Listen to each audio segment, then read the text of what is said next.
I heard the splash first. A sharp, weighty plop that cracked through the morning stillness like a warning shot. I had just stepped onto the old wooden dock, thermos in one hand, fishing rod in the other, ready to cast a line into the mist-veiled surface of Hemlock Lake. But instead of the expected quiet and ripple of water welcoming me, I was met with something cold, unnatural, and metallic, something that didn't belong. There, gleaming under the rising sun like a smirking monument to some absurd god of bureaucracy, stood a wrought iron gate. Black bars, factory smooth, fresh paint still clinging to the edges, bolted into the earth like it had always been there. A silver plaque caught the light with malicious cheer. Private HOA access only. Violators will be prosecuted. Just below it, a blinking red light from a mounted camera pulsed steadily at me, mechanical and indifferent, like a digital middle finger. I stood there, slack-jawed, rod forgotten, my thermos slowly tipping sideways. My dock. My lake. My property. Fenced off like I was some kind of trespasser in my own goddamn backyard. That's when I knew something was deeply, stupidly, sinisterly wrong. And her name, I would soon learn, was Karen Rausch. See, this lake wasn't just a body of water to me. It was the end of a journey, the exhale after a lifetime of tight breaths. After 27 years spent designing highway overpasses and stormwater drainage systems for a city that thanked you by grinding your spine to powder, I'd finally cashed out. Bought a modest A-frame cabin nestled at the tree-lined edge of Hemlock Lake. Nothing fancy, just pine walls, a tin roof that sang when it rained, and a gentle backyard slope that let you walk barefoot from your porch to the dock like slipping into a dream. I didn't move here to network. I moved here to disappear. There was no mortgage. No liens. No HOA. That was important. When I bought the place, that was the selling point. In fact, this stretch of shoreline was older than the subdivision creeping in from the other side of the lake. Legacy land, the realtor had called it. Free from covenants and clipboard crusaders. Or so I thought, because that morning, instead of casting a quiet line into fog-draped waters, I was standing nose to iron with a gate I hadn't agreed to, hadn't known about, and certainly hadn't allowed to be installed. My eyes followed the fence as it slithered left and right, black steel bars stretching out along the water's edge like some dystopian exoskeleton. It ran up the boundary line to my neighbor's property, then looped back toward the private road leading into the newer homes. Whoever put it in had done so with surgical precision, just enough to make it clear that I no longer had access to the lake without making it easy for me to legally retaliate. This wasn't just a fence. It was a chess move. And then she arrived. I'd never seen her before, but I recognized her instantly. Clipboard in hand, lavender blouse ironed into battlefield rigidity, hair pinned back like it was preparing for a wind tunnel. Shoes wholly unqualified for gravel. The woman practically glided toward me, the smug aura radiating from her like heat off asphalt. "Hello there," she chirped, gesturing to the gate like she was unveiling a grand prize on a suburban game show. "We've installed a protective barrier around the lake access. Strictly for residents within the association, of course. Liability concerns, you understand." Her voice was practiced, sweet but brittle, like a cookie left out too long. I blinked. "I live right there," I said slowly, pointing to my cabin, to the dock, to the goddamn reality all around us. "This is my lake access." Karen tilted her head, like I'd just told her I was a wizard. "Well, technically," she said, already tapping her clipboard, "the access strip falls under Parcel 12B, which was recently acquired and is now maintained by the Hemlock Shores Homeowners Association." She smiled like a knife. "We sent several notices. Let me stop here and tell you something I've learned in life. When someone clutches a clipboard like it contains scripture, you're already on the losing side of a conversation you never agreed to join." I hadn't received a single notice. Not in the mail. Not by phone. Not taped to my door or pinned to a tree. Nothing. But Karen just kept smiling, gesturing vaguely toward the lake like she was unveiling a sculpture made of good intentions and bureaucratic muscle. "The lease was previously held by the old bait shop owner," she explained. "When he passed, the parcel went into open bid. We secured it last fall and redesignated it as common HOA property." My blood pressure surged so hard behind my eyes I thought I might go blind. The bait shop? Of course. That rickety little shed between my property line and the lake. I'd always assumed it was mine, or at least covered under county easement. I'd mowed that grass. Picked up that trash. It had been empty for years, forgotten by everyone except the birds and the breeze. Turns out it wasn't forgotten by Karen. She leased it. Quietly. Legally. And now, she was standing on the bones of my peace, swinging around phrases like common space and community access, with the practiced ease of someone who believes deeply in her own benevolence. I stared at her, trying to make sense of the twisted little world she lived in. "Let me guess," I said. "You didn't tell anyone who actually lives here." "It was discussed in our October meeting," she said, like that answered anything. Fully above board. She tapped the clipboard again. "You're welcome to submit a formal appeal." Though as a non-member, you won't have voting rights. And there it was. The subtle cruelty of power in small spaces. That night, I didn't sleep. I sat on the porch with a thermos full of something stronger than coffee, staring out at the gate as it caught the moonlight like a scar. I thought about cutting it, burning it, towing it into the lake like some Viking funeral for HOA overreach. But instead, I did what any good engineer does. I studied. I pulled up maps, county records, parcel numbers, legal descriptions, and zoning ordinances. I scoured forums for stories like mine. Turns out, there are a lot of Karens in the world, and they all seem to run HOAs. I wasn't just angry. I was insulted. Because this wasn't about a gate. It wasn't even about access. It was about the quiet war between people who just want to be left alone, and those who can't sleep unless everyone is behaving. Karen didn't fence the lake because she needed it. She fenced it because she could. And that, I decided, made her dangerous. So I made a vow, right there under the stars, with my thermos and my rage, and the blinking red eye of that camera watching me like some bored mechanical cyclops. I would not be outmaneuvered. She could have her clipboard, her charter, her lavender blouse and HOA jargon. I would find a way, because that gate might have been hers, but the land under it? That was still up for grabs. And I wasn't done playing. 2 days after the gate went up, I found myself pacing the aisles of the county records office like a man trying to solve a murder where the only corpse was peace of mind. I hadn't brought my fishing rod that morning, hadn't even touched it since the gate appeared. It leaned against the side of the cabin like an old friend I'd forgotten how to talk to. Instead, my weapon now was paper. Maps, lease documents, archived plats buried in dusty drawers nobody had opened since Nixon resigned. The clerk, young guy too polite for this world, watched me from behind the glass with a kind of cautious sympathy, like he could tell I wasn't the usual kind of crazy that wandered in off the street, just the kind that had been pushed a few inches past reasonable. What I was looking for was simple, a mistake. A seam in the HOA's stitched-up logic. And eventually I found one. The original lakefront division, according to the surveyor's old topographic charts, had split the strip of land in question into 2 narrow slivers, like someone had sliced a baguette with their eyes closed. The bait shop parcel, 12B, the one Karen had snatched, sat directly adjacent to another forgotten lot, a jagged 6-foot-wide stretch of land shaped like a boomerang. Parcel 12C. It had no driveway, no signage, and based on what I was reading, no legal ties to the HOA. Just a lonely square in a sea of red ink and bureaucracy. Owned, apparently, by someone named Marion C. DeWitt. Anchorage, Alaska. No known heirs. No recent tax activity. Bingo.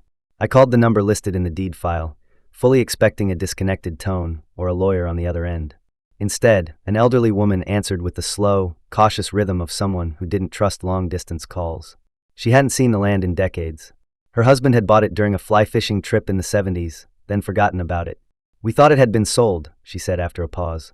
"If you're interested, I suppose I'd take an offer." I offered low. She accepted instantly. No questions. No hesitations. It felt less like a transaction, and more like divine intervention. 2 weeks later, the paperwork arrived in a battered manila envelope. With it, a rusty key on a faded blue ribbon, old, scratched, mostly symbolic. I didn't need the key. I needed the dirt beneath it. I held the deed like it was a battle standard, ran my thumb over the embossed stamp, and laughed. Not out of joy. There was no joy in this yet, but out of disbelief. Karen had locked me out, but in her arrogance, she hadn't checked her borders. She'd built her monument to HOA authority on ground that didn't belong to her. Now it belonged to me. I waited. That was the hardest part. Not building. Not filing. Not negotiating with a woman halfway across the continent. Waiting. Because I knew if I acted too soon, Karen would smell the shift and pivot.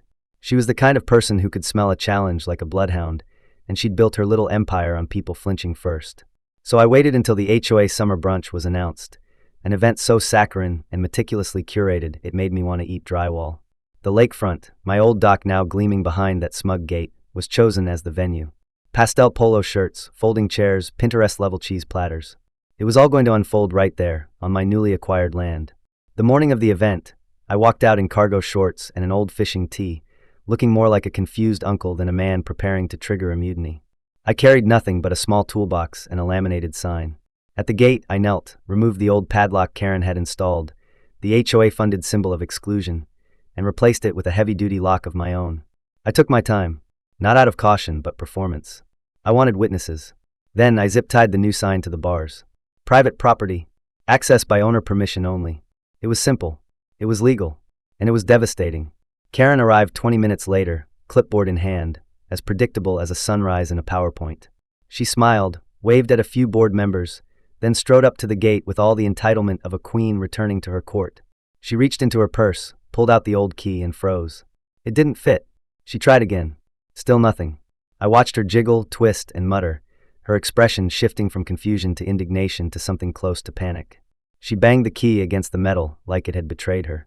Then she turned to the gathering crowd with the tightest smile in human history and announced, "Just a small technical issue. We'll be starting shortly." That was my cue.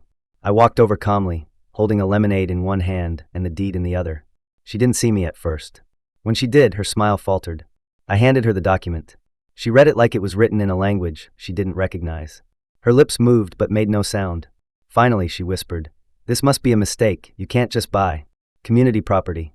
I leaned casually against the gate. "You're right. That's why I didn't. I bought the property your gate is standing on." I pointed to the coordinates, highlighted in neon yellow, including the land all the way to that boulder over there. Her face crumpled. You could see the moment her brain tried to summon a legal clause that didn't exist. The crowd was watching now. People had paused mid-bagel. One kid dropped a mimosa. Stephanie, the HOA secretary with a sharp tongue and sharper eyes, crossed her arms and raised an eyebrow like she was watching a courtroom drama play out in real time. Karen's voice went up an octave. "But we installed this gate. The HOA paid for it. And I own the ground under it," I said, sipping my lemonade. "Which means legally the gate is mine too. Fascinating, right?" Karen stormed off moments later, phone glued to her ear, no doubt summoning every legal demon she could find. But the damage was done. The HOA had built something they didn't own, installed surveillance on land they didn't control, and were now being outmaneuvered by a man who just wanted to fish. By sunset, word had spread. A few neighbors came by to thank me. One handed me a six-pack. Another slipped me a cookie like I was the neighborhood's unofficial folk hero. A teenage boy asked if I was going to write a blog about it. I said I didn't blog, I watched the water. The next day, I filed a notice with the county clerk documenting the encroachment. Any unauthorized alterations to the gate or fence would be considered trespassing. I sent copies to the HOA, the sheriff's department, and for fun, Karen's lawyer, whose name I'd lifted from an HOA meeting agenda posted online. Then, I installed a motion-triggered floodlight facing the HOA side of the gate. It didn't record. I wasn't looking to catch anyone. I just wanted them to know I was watching. By Friday, retaliation arrived in the form of a letter. Official HOA stationery, accusing me of sabotaging community morale. I framed it. The second letter cited a clause about cooperative usage. I replied with a photocopy of my deed and a post-it note. "Cooperate this." Stephanie showed up the next day, not angry, just curious. She asked to walk the boundary with me. I agreed. As we moved along the fence, she muttered, "Karen never cleared this with us. Told the board it was all uncontested HOA land. It wasn't. It's just no one cared until she put up the damn gate." We stood in silence for a beat, the lake glittering beyond the iron bars. Then she said, "She's gonna lose it when the board realizes she spent $3,000 fencing land we don't own." I smiled. Then she better invest in a gasket. What began as a petty fence had become something else, a quiet insurrection. I didn't plan for this. I didn't want a war. But I also didn't flinch. And now the lines were drawn, not with signs or votes, but with deeds, shadows, and truth. And Karen, she wasn't done. Not by a long shot. You could feel it in the way the wind shifted, in the whispered rumors of zoning complaints and legal meetings whispered behind doors. No, this wasn't over. She was plotting something. You could smell it, like the sharp tang of ozone before a storm. And I was right where I wanted to be, calm, prepared, and holding the only real key that mattered. 3 days after Stephanie and I walked the fence line, I started noticing things. Not the obvious kind, no lockpicks or angry letters, not yet. Subtle things. The kind you'd miss if you weren't paying attention. A new group of HOA board members meeting unusually late at Karen's house. Cars idling longer than necessary by the road near the gate. Drivers pretending to check their phones but glancing toward my property every few seconds. A couple of guys with measuring wheels and survey vests showed up on a Thursday afternoon, walking the opposite bank of the lake, squinting at clipboards like they were hoping for an excuse to redraw the map itself. That was when I realized Karen wasn't just reacting anymore. She was repositioning. The brunch humiliation had knocked her off balance, sure, but only enough to make her dangerous in a different way. Less clipboard, more dagger. It wasn't about the gate anymore. She wanted to reclaim control by any means necessary. If she couldn't win on land, she'd try the water. It started with boats. Not mine, of course. I hadn't even brought mine out yet. Just looking at that gate still made my blood itch. No, these were HOA paddle boats and plastic kayaks drifting lazily from the opposite end of the lake, docking at the rear of my shoreline like they belonged there. At first, I thought they were just kids, clueless and adventurous, cutting through cattails for fun. But then came the picnic baskets, the collapsible chairs, the Tupperware full of grapes and sliced cheese cubes. It wasn't a coincidence. I confronted a middle-aged couple one afternoon, a man in boat shoes and a woman in a floral sun hat, right as they were setting up what looked like a lakeside wine tasting on my soil. "Afternoon," I said, calm but direct. "Can I ask what you're doing here?" The man blinked like I'd spoken in Morse code. "Oh, we were told this is part of the community lakefront," he said, raising a travel mug. "Karen sent a notice. Said new boat landing zones were open on both sides of the cove." I didn't even respond. I just pointed at the metal post beside the gate, where my newly installed sign now had a second line added in bold print. Private property parcel hashtag 12C trespassing prohibited. They packed up quickly. The man apologized. The woman muttered something about misunderstanding. But it didn't matter. The pattern had begun. The next morning, I woke to find a line of bright orange buoys floating across the water, strung together with cheap netting like a child's idea of a military blockade. The sign hanging from them read, "Community Swim Area, HOA members only." They'd anchored it directly in front of my dock. That was the moment I realized Karen wasn't trying to argue anymore. She was trying to provoke. I didn't bite. Instead, I called the county. A representative came out within 48 hours. A quiet man with sunglasses and a clipboard, the good kind, the legal kind. He surveyed the water, checked my coordinates, and delivered the verdict with the detached clarity of a man reading a weather report. Navigable waters. HOA can't claim it unless it's leased or deeded. This isn't either. The buoys were gone by the end of the week. No fight. No statement. Just vanished overnight like they'd never existed. But if Karen was rattled, she didn't show it. She pivoted again. The next move came in the form of paper. Specifically, a manila folder quietly slipped to me by a teenage neighbor named Evan. "Mom left it on the kitchen table," he whispered like he was smuggling contraband. Inside were scans of the most recent HOA meeting minutes. Printed, annotated, highlighted. They were gold. Stephanie had objected multiple times to the HOA's continued spending on property defense and surveillance infrastructure. Karen had overridden every objection. But that wasn't the part that made me sit up straighter. The real gem was buried in a paragraph near the end. A proposal to formally redesignate my parcel as a shared greenway space through a contested board vote. In other words, they were trying to vote their way back onto land I owned. That was it. I was done reacting. It was time to press buttons of my own. I called Brian, an old college buddy from my days in civil engineering. He now worked for the municipal zoning and planning office. We hadn't spoken in years, but engineers have a weird kind of loyalty. It doesn't matter how long it's been. We'll still answer each other's calls like we just got off a job site together. I told him everything. He listened in silence, then said, "Send me the parcel number and topography map. I'll dig." 2 days later, he called me back with a tone in his voice I hadn't heard since we used to hack vending machines in grad school. "You're going to love this," he said. Because the parcel I'd purchased, my beautiful little revenge strip, was less than 6 feet wide in several spots and lacked infrastructure or commercial designation, it qualified under the state's non-commercial preservation clause. In layman's terms, I could apply to have it classified as a restricted access eco-habitat. No events, no development, no public gatherings, not without a formal permit. I filed the paperwork within the hour. Brian helped me navigate the forms. 2 weeks later, I received a stamped notice from the county, approval granted. I installed a new sign, this one affixed with bolts and county-verified laminate. Environmentally protected corridor entry by permit only County Code Section 2483, R. The reaction from the HOA came swiftly and without finesse. An emergency meeting was called. Karen tried to rally the board, but the mood had shifted. Residents were tired. People were whispering about financial audits and zoning violations. Stephanie came by the next afternoon and stood on my porch holding a fresh-baked loaf of banana bread and a piece of news that made me choke on my coffee. "She tried to override your designation," Stephanie said, grinning. "Claimed it was unfair, bad faith action." I read the ordinance aloud. No one seconded the motion. I thanked her, took the bread, and didn't even bother to hide my smile. Karen's behavior spiraled after that. She began pacing the property line daily, muttering into her phone, snapping photos like she was documenting a crime no one else could see. Then one night, I caught her. I was outside watering the garden when I noticed movement near the gate. Karen crouched low, screwdriver in hand, working the hinge bolts with the determination of a raccoon cracking open a trash can. I said nothing, just walked over slowly and let my shadow fall across her back. She froze. "Looking for something?" I asked. She turned without standing. "Just inspecting," she said, voice thin. Someone reported the gate looked unstable. "Funny," I replied. "My camera says otherwise." She blinked. Camera? Legal on my property, I said. Also records audio. She stood then, brushing her knees and trying to recover what little dignity she had left. You're being extremely uncooperative, she snapped.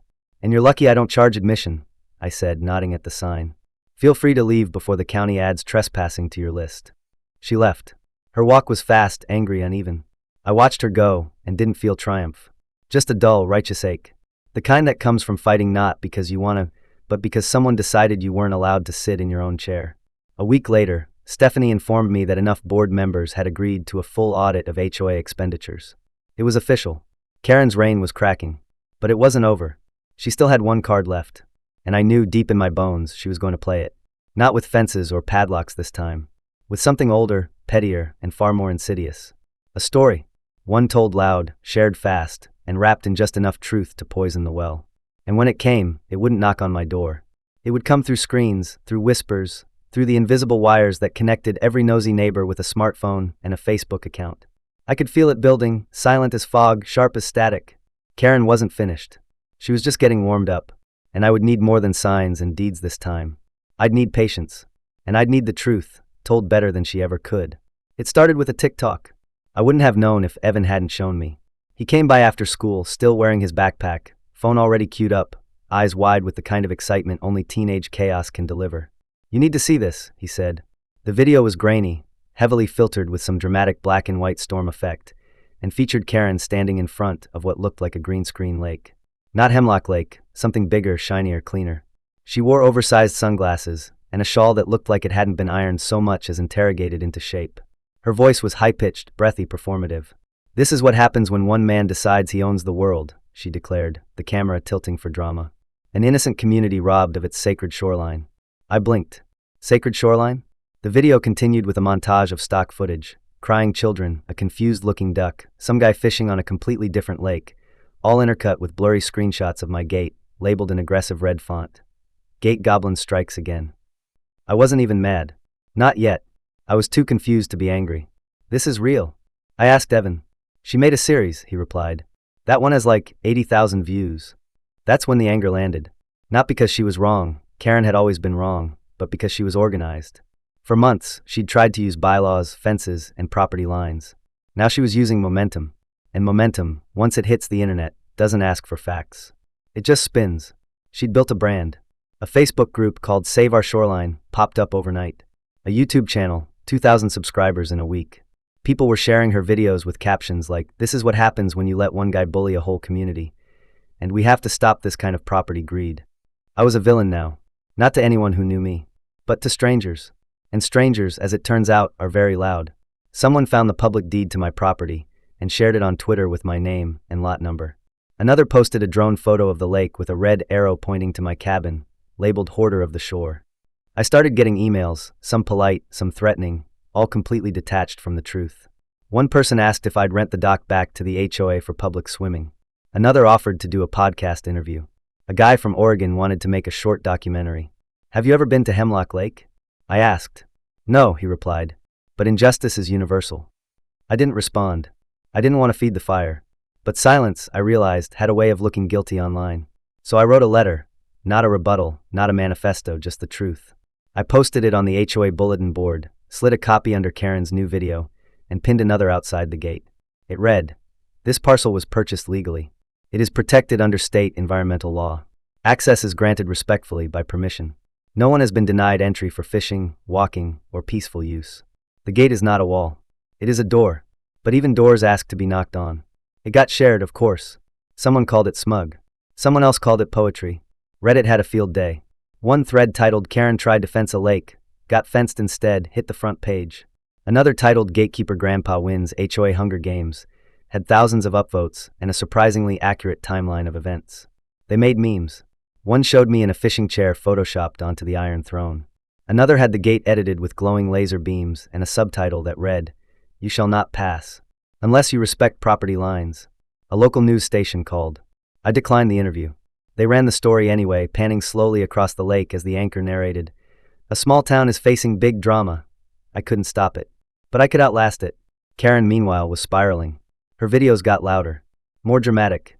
She filmed one at dusk, holding a candle and whispering about the death of community trust. Another featured her niece pretending to be a concerned child, asking why she couldn't play on the dock anymore. Comments ranged from support to mockery. Eventually, even her followers started questioning her. Someone dug up her past HOA complaints in another state, dozens of them. False citations. Power plays. One user posted a screenshot of her Yelp review for a dog park that read like a war diary. Then came the fine. The county, in reviewing her original permit application for the gate, discovered that she'd signed off claiming the land was HOA controlled. It wasn't. They fined her $9,860 for fraudulent documentation, unauthorized construction, and zoning violations. She went silent after that. No more videos. No more speeches. Her Facebook group became a ghost town. The page banner still read, "Save Our Shoreline," but the only new post was someone selling a used canoe. Around Hemlock, things calmed. Residents started coming by again, not to ask questions, just to visit. Some dropped off pie. Others brought their kids to fish. A man named Joseph, whose wife had avoided the lake for months, sat quietly on a bench by the gate and said, "Thank you. I didn't say anything. I didn't need to." The space spoke for itself now. Not a fortress, not a battleground. Just a lake. I printed permission slips, actual laminated cards, that I kept in a folder beneath my porch swing. Anyone who asked got one. Even Evan. Especially Evan. The gate stood open most days. But that didn't mean it had no meaning. It had become something else, a symbol not of exclusion, but of earned access. A soft boundary between entitlement and respect. That's when Stephanie came by again, holding a clipboard of her own, though not the oppressive kind. She offered me a position, consultant on the revised HOA charter. Not a member. Just a voice. I said no, but I brought donuts to the first meeting anyway. They laughed when I called them peace offerings. They didn't laugh when I suggested a rule. No structure on disputed land without 2/3 vote and county confirmation. It passed. Unanimously. Then one morning, I did something unexpected. I removed the heavy-duty lock from the gate and left it open. In its place, I posted a new sign. Simple. Weatherproof. Laminated like the others. It read, "Access granted by courtesy. Respect earns welcome. Entitlement earns nothing." It wasn't law. It was a test. And people passed it more often than I expected. One afternoon, a new boy knocked on my door. Mason, maybe 13. "My friends dared me to sneak in," he said. "But my grandpa always said the right way's slower, but it doesn't burn bridges." I handed him a card. Told him to clean up after himself. He grinned like he'd won a trophy. And maybe he had. Because the trophy wasn't land. It was belonging. It was understanding what it means to knock before entering. That week, I sat on the dock again for the first time in months.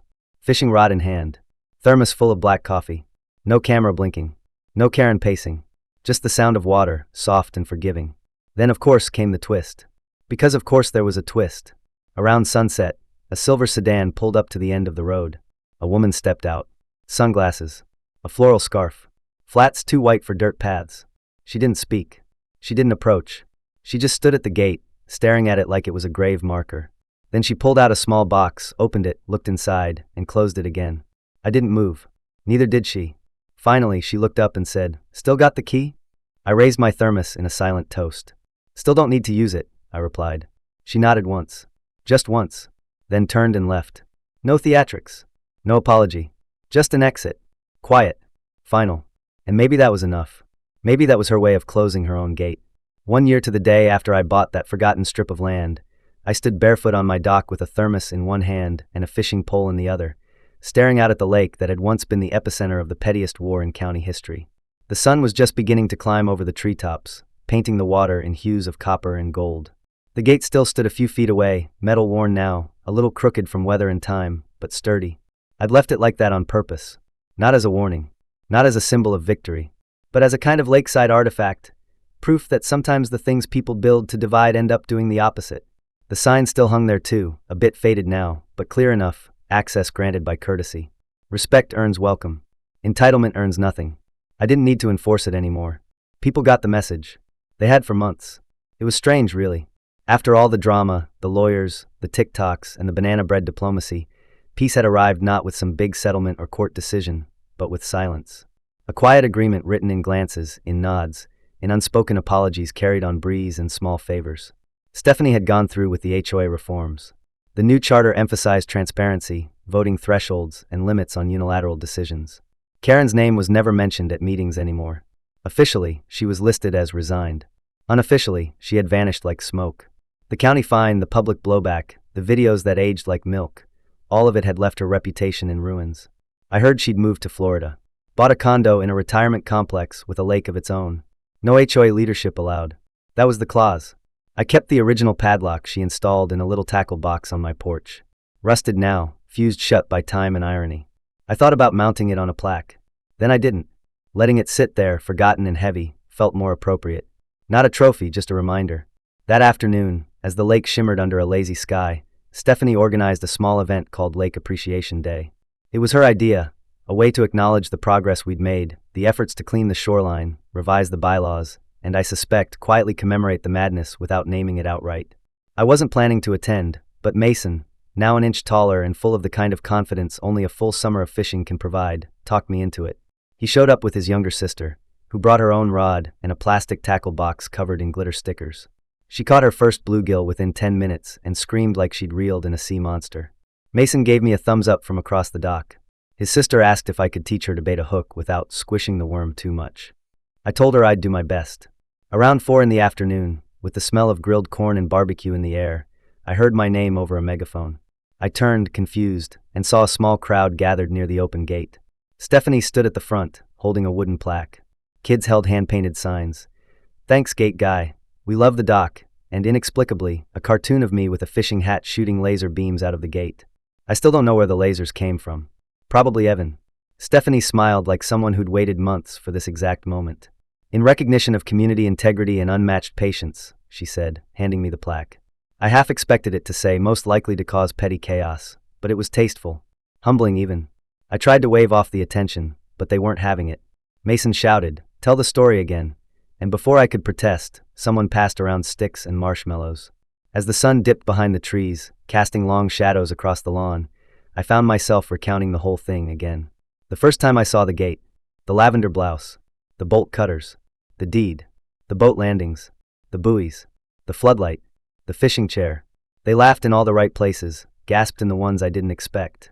Even the raccoons kept their distance. Later that night, after most of the crowd had dispersed and the fire pit burned low, I sat back in my chair near the gate, thermos refilled, air cooling with the promise of fall. Mason came over, plopped down next to me, and looked out at the water. "Think she'll ever come back?" he asked. I didn't answer right away. I didn't have to, because I'd already seen her. About a week before the appreciation day, she had come back. Quietly. No fanfare. No cameras.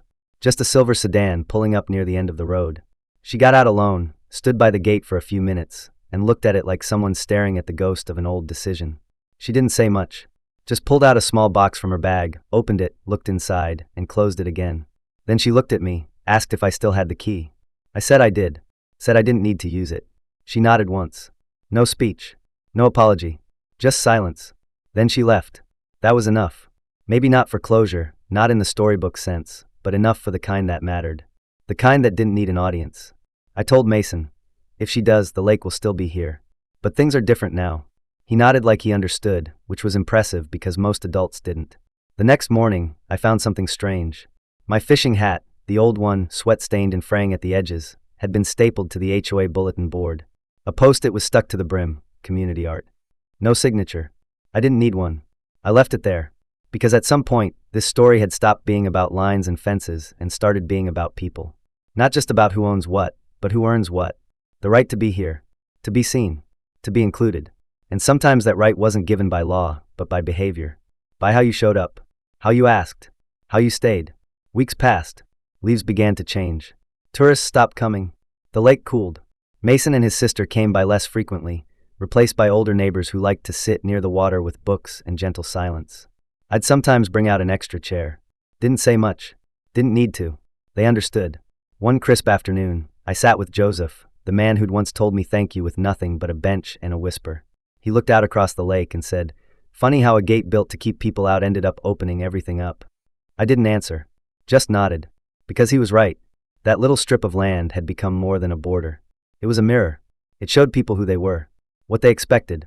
What they assumed. What they respected, or didn't. And somehow, without ever planning it, I'd become the one holding that mirror.